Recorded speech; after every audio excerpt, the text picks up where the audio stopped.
जय जवान जय किसान। खेडूत मित्रों, आज फरी एक बार तमाરું स्वागत है अपना यूट्यूब चैनल पर। मित्रों, अत्यारे गरमीनी सीजन चालू है तो अपना भींडाना पाकनी अंदर एक प्रॉब्लम आवतो होय गरमी में। ये प्रॉब्लम है लाल मधरी। मित्रों, આપણે આ લાલ મધરીનો નિકાલ જલ્દી नहीं करिए तो આપણા પાકની અંદર ઘણું આપણને નુકસાન થઈ શકે છે।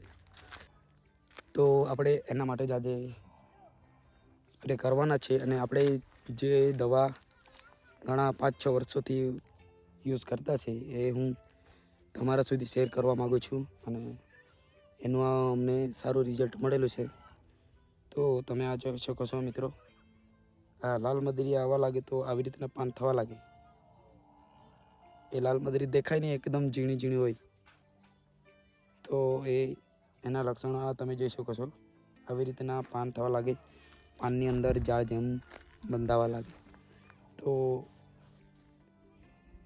આપણે એને જલ્દી સ્પ્રે નહીં કરીએ તો આ આખા પાન પર આવી જાય, એકદમ જાળ બંધાઈ જાય અને એકદમ પાન સુકાવા લાગે।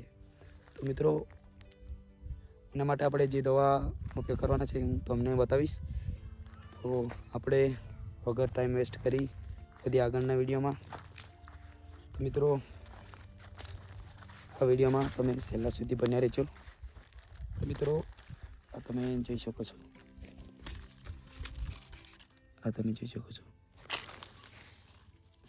આની જોડે આ લીલી પોપટી એ ખૂબ જ નુકસાન પહોંચાડે આપણા પાકની અંદર। તો એ લીલી પોપટીની પણ આપણે એની અંદર દવા એડ કરશું। તો વધીએ આગળના વિડીયોમાં। તો મિત્રો, આપણે લીધે છે ચાઇના કિંગ।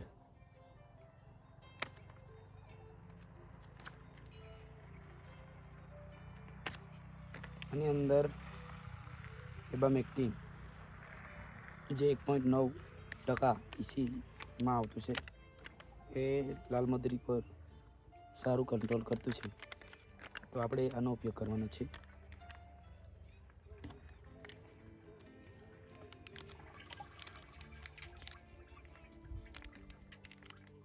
બાયફેન્થ્રીન આ 2.5% ઇસીમાં છે।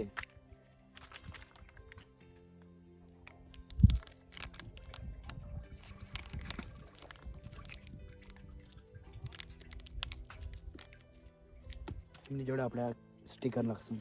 આપણે કંઈ પણ દવા જોડે સ્ટીકરનો ઉપયોગ તો કરવો જ જોઈએ, કેમ કે સ્ટીકરથી જે જગ્યાએ દવાની પહોંચે એ જગ્યાએ દવા પહોંચી જાય।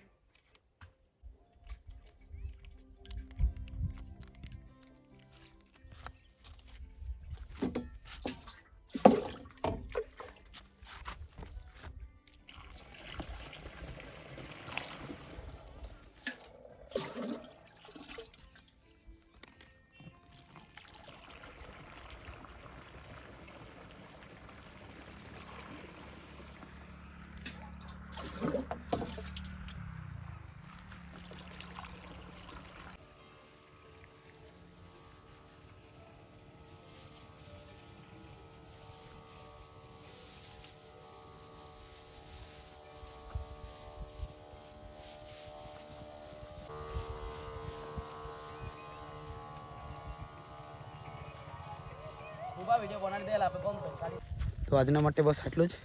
આ વિડીયો તમને ગમ્યો તો વિડીયોને લાઈક કરજો ને ચેનલ પર નવા હોય તો ચેનલને સબસ્ક્રાઈબ કરી લેજો, જેનાથી નવા વિડીયો આવે તમારા સુધી સૌથી પહેલાં પહોંચે। તો ફરી મળીશું આપણે બીજા વિડીયોની સાથે। જય જવાન જય કિસાન।